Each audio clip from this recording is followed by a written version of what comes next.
Assalamualaikum warahmatullahi wabarakatuh. Hai anak-anak, sholih-sholihah, bagaimana kabar kalian? Semoga kalian sehat selalu.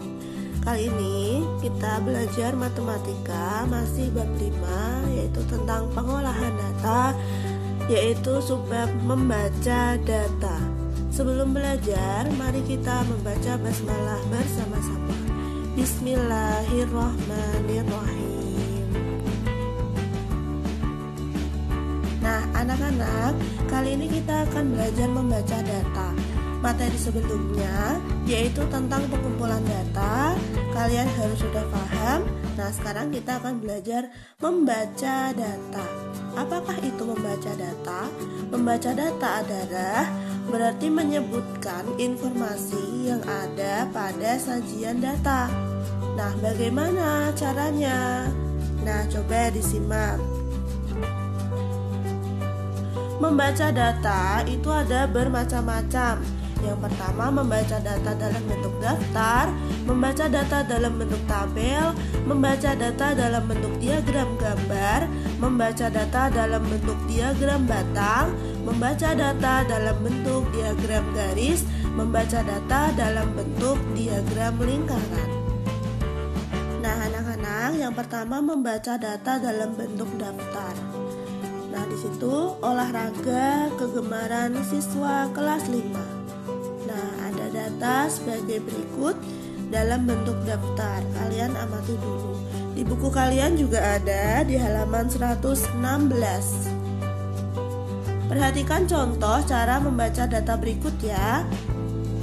Yang pertama, sebanyak 7 siswa gemar sepak bola. Sebanyak 8 siswa gemar futsal.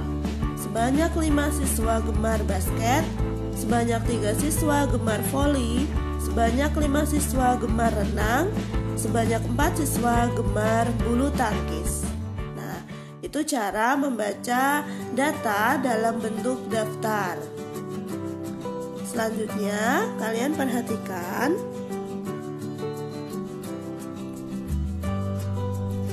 Kemudian yang kedua, membaca data dalam bentuk tabel.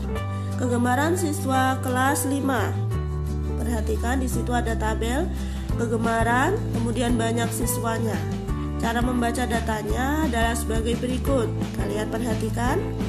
6 siswa gemar melukis. Sebanyak 5 siswa gemar menari.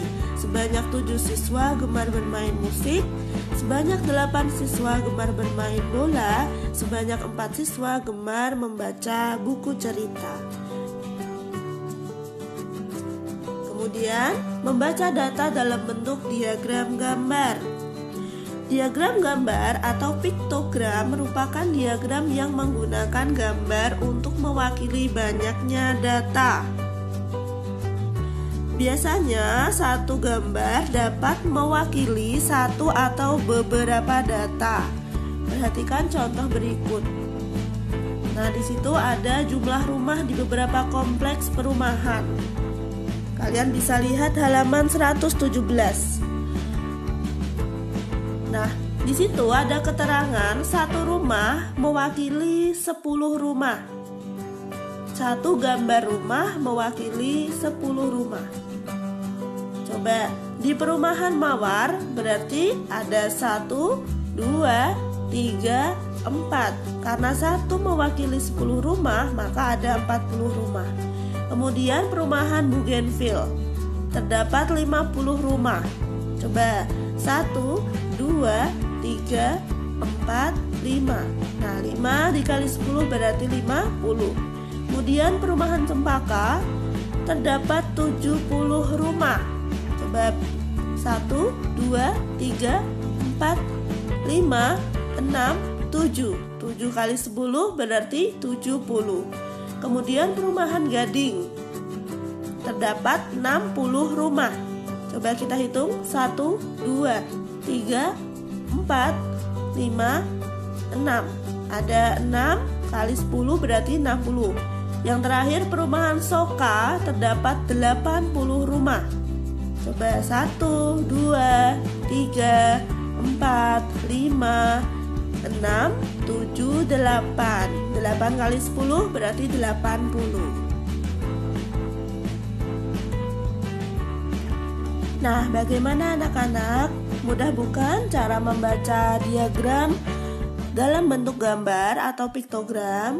Nah, kalian nanti coba dipraktekkan ya. Nah, selanjutnya Ibu akan menerangkan membaca data dalam bentuk diagram batang. Nah, diagram batang merupakan diagram yang menyajikan data dalam bentuk batang-batang persegi panjang. Di halaman 118 terdapat contoh, kalian bisa amati buku kalian. Nah, anak-anak, di sini ada data nilai ulangan matematika siswa kelas 5. Nah, di situ ada diagram batang. Perhatikan. Diagram batang itu terdiri dari garis vertikal dan garis horizontal. Garis vertikal itu adalah banyaknya siswa, kemudian garis horizontalnya adalah nilai. Nah, bagaimana cara membaca diagram batang? Kalian bisa perhatikan. Yang pertama yaitu sebanyak 3 siswa mendapat nilai 5. Kemudian yang kedua, sebanyak 7 siswa mendapatkan nilai 6. Yang ketiga, sebanyak 9 siswa mendapatkan nilai 7. Kemudian sebanyak 7 siswa mendapatkan nilai 8 dan sebanyak 4 siswa mendapat nilai 9. Nah, itu adalah cara membaca diagram batang. Kalian harus perhatikan antara garis vertikal dan garis horizontalnya ya.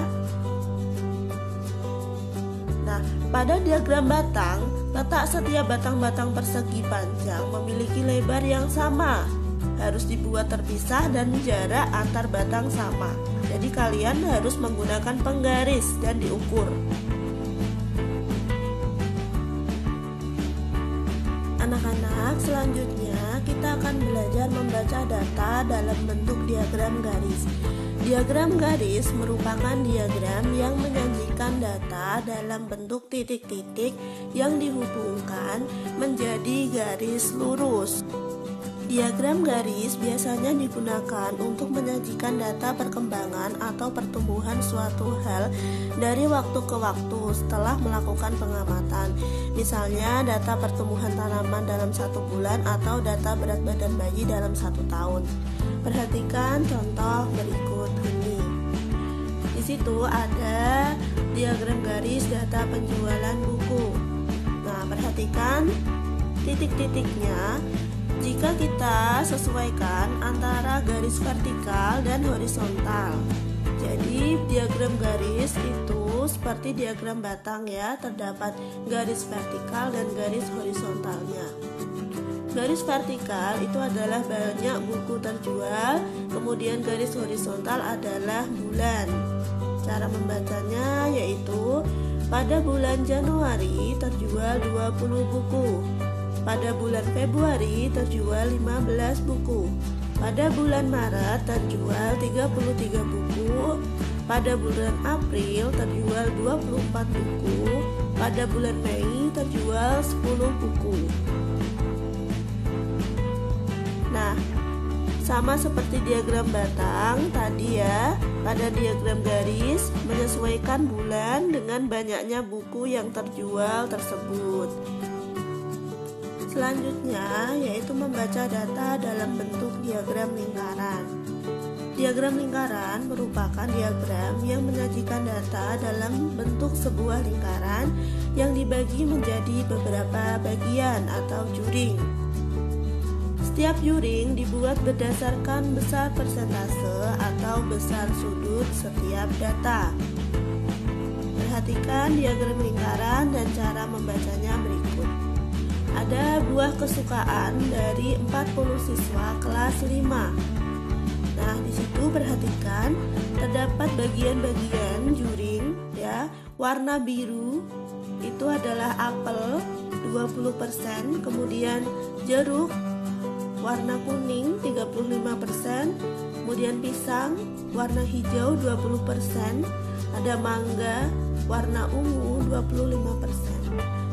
Nah, cara membacanya, sebanyak 20% dari jumlah siswa menyukai apel, sebanyak 35% dari jumlah siswa menyukai jeruk, sebanyak 20% dari jumlah siswa menyukai pisang, sebanyak 25% dari jumlah siswa menyukai mangga. Nah, jika kalian total, maka jumlahnya adalah 100%. Nah, kamu sudah bisa membaca dalam bentuk persentase. Kamu juga perlu mengetahui bagaimana cara menghitung banyaknya siswa untuk setiap data yang diketahui. Pada diagram lingkaran di samping, jumlah siswa kelas 5 adalah 40 orang. Berikut cara menghitung banyaknya siswa untuk setiap data. Banyak siswa yang menyukai apel yaitu 20% dikali 40. 40 itu adalah jumlah keseluruhan siswa kelas 5, sama dengan 20/100 dikali 40, sama dengan 8 siswa. Nah, cara mencari jeruk juga sama seperti contoh apel tadi, yaitu ada 35% ya dikali 40 sama dengan 35/100 dikali 40, hasilnya adalah 14 siswa. Kemudian banyak siswa yang menyukai pisang juga sama cara menghitungnya, dan juga siswa yang menyukai mangga juga sama caranya. Baik, cukup sekian yang dapat Ibu sampaikan. Semoga kalian paham dan mengerti. Wassalamualaikum warahmatullahi wabarakatuh.